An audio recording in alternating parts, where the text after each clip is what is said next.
It is now the day after a very historic night that we documented in a live broadcast, watching gold rocket up to almost $2,150 an ounce. Since then, prices have pulled back and fairly dramatically, but gold is still up and it is still high and well above $2,000 an ounce. In this market report, we're going to talk about the rise and now subsequent fall of gold's price and the precious metal sectors in general, and what we expect in 2024 as we explore.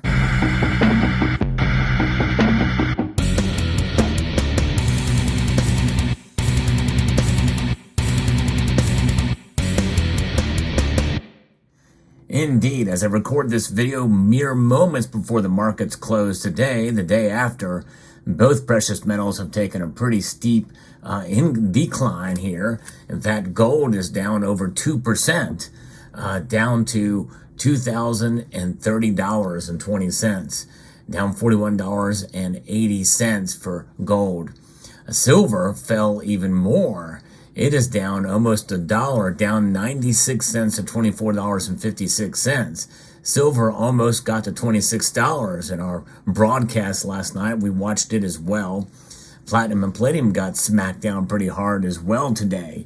Nonetheless, gold is the metal that we're watching, and it's been amazing to see that it actually did reach that all-time high, rocketed far above, and again, it got up to $2,147 as we are watching it on multiple different fronts here last night. Now, that kind of price action makes you wonder, well, hey, if you ordered gold, you know, maybe a week or so beforehand, before it started to kind of really creep up well above $2,000 an ounce, you may have done very well upon the delivery. And that's exactly what happened with me.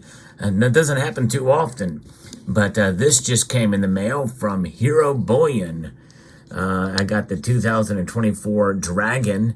And indeed, this coin, if I was to have it in hand during the broadcast, during the live stream, when we watched the prices move dramatically, I would have gotten this coin for under spot price. That's exactly how quickly and how fast the prices move. Of course, as I unbox this thing and take a look and show you here, well, I paid a lower premium than one would normally expect because I still did get a good deal. Price is still up, but nonetheless, it's back.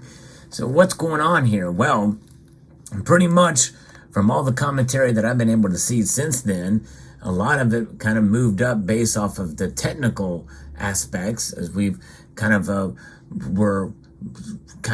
suspected that be the case. Kitco News says here that the move was driven by a powerful combination of rate cut expectations and technical levels. Rate cut expectations, or what the Fed is doing or not going to do, what they speculate is going to happen, has been driving a lot of gold's move. But there's also the geopolitical aspect and geopolitical uncertainty and tensions out there that continue to plague us, and that is going to bode well for gold, I think, in the short term and even long term. As is the case, and we've seen it, I saw it psychologically on my live stream. People were saying, watch out, $2,500 by the New York Open Monday morning.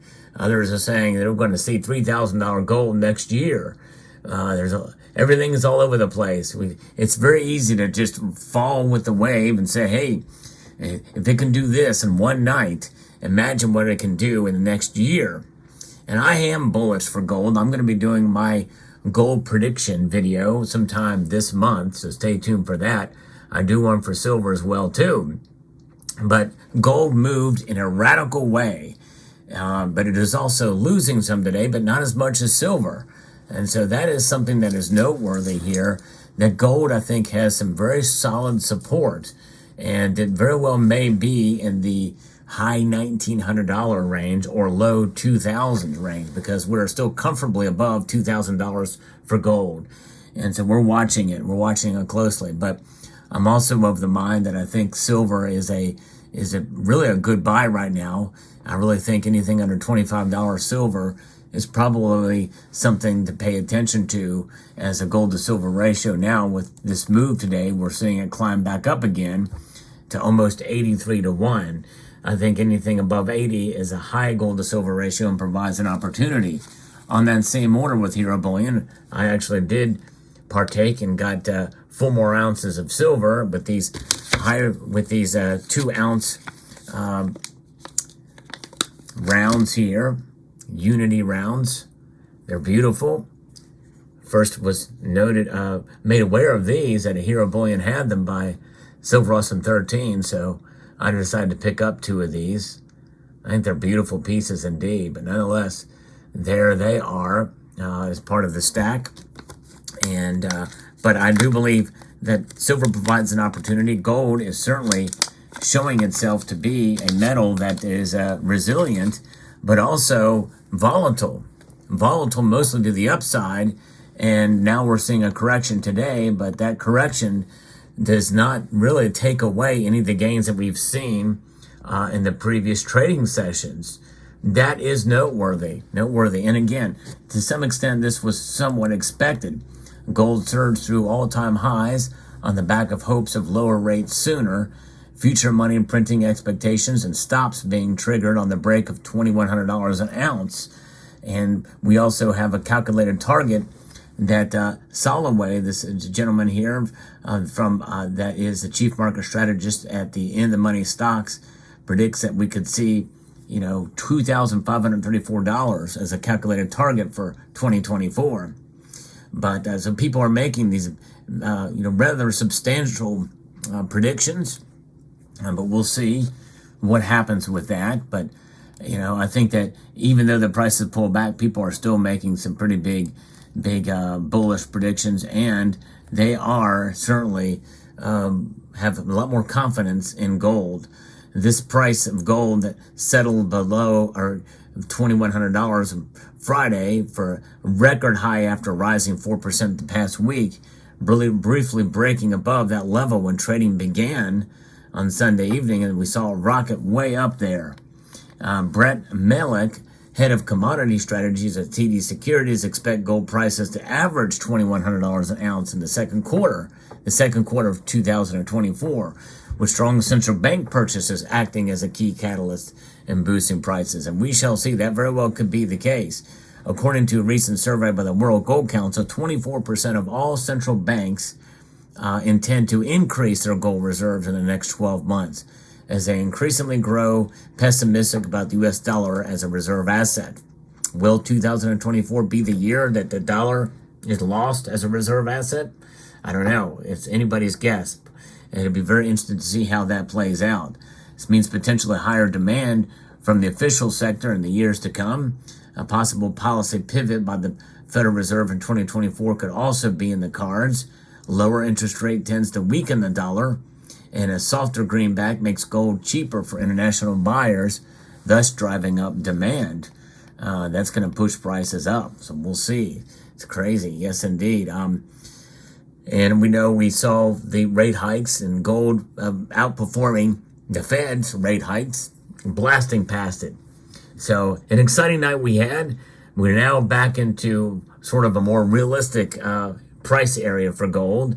But it's not to say that it can't get there again in the course of time. But these volatile moves are a time to just sit back and watch it. Maybe not a good time to buy. If you bought last night, you're probably regretting your decision today. But nonetheless, it doesn't mean it can't revisit that price again down the road. How far down the road? I don't know. But nonetheless, we continue to watch it, and we will see what happens. But are you still in buying mode for gold? Has any of this dissuaded you in any way, shape, or form? Do you think it's going to fall anymore? In a poll that I did in last night's live stream, I did ask you if you think gold was going to end the week at or near or right where the prices were at the open, which is right just above where they're at right now. 72% said yes. The rest said no. Turns out, at least right now, earlier in the week, it looks like they're right. It has fallen a little bit below. But nonetheless, I am overall bullish for gold into 2024. I will be posting my prediction video. But a lot of us make predictions, and we speculate, but that speculation should not deter you or drive your buys. It's good to take a look and listen to everybody and see what their thoughts are on gold and silver. But what it all boils down to is your hard-earned money. That is what is at stake here. Because every time you spend these, you have the risk of taking a loss at some level. If you plan to sell at any given point in time, there's that potential that you could take a loss. There's risk in everything. And just so happens that gold has proven itself that if held long enough, you will indeed preserve your wealth. You know, if you buy and sell gold on the same day or even the same week, and more likely even in the same month, you very well could lose, much more likely to lose than gain, except for instances like what I talked about with this dragon. You could very well lose easily because of the premiums you paid for it. You know, the average premiums at a 1 ounce gold coin is about $100. That means you've got to make $100 in the spot price and hope that the local coin shop will give you a spot price for your gold. And even if they do, you also have to take into account inflation. Yes, there is inflation, and it's measured month over month, and it can tick up to some extent. If you really want to be technical about it and anal about it, that is the way to look at it, where you can take a gain or a loss. And you must calculate that whenever you go to sell within any given month. So that's how I've always been of the mind that it's good to have gold for the long term. Buy it and forget about it. And make sure you're comfortable with your decision whenever you make a purchase of anything. That goes for anything out there, for sure. You know, whenever we buy a car, for the most part, although in the last year or so, it's not really been the case, but it loses value the moment it leaves the lot. Again, there have been exceptions lately, but nonetheless, but that's a calculated decision you make because, well, you need a mode of transportation generally, and of course, unless you buy a used car, and there's other risks involved with that. So keep in mind all of that, but nonetheless, there you have it, another ounce of gold added to the stack here, bought in the nick of time before the price had really creeped up. Let me know what your thoughts are on this video and about gold in general, and it's a crazy, wild ride that we saw. And I'd like to extend a multitude of gratitude to you all for taking the time to watch, and encourage you to please rate, share, comment, and subscribe.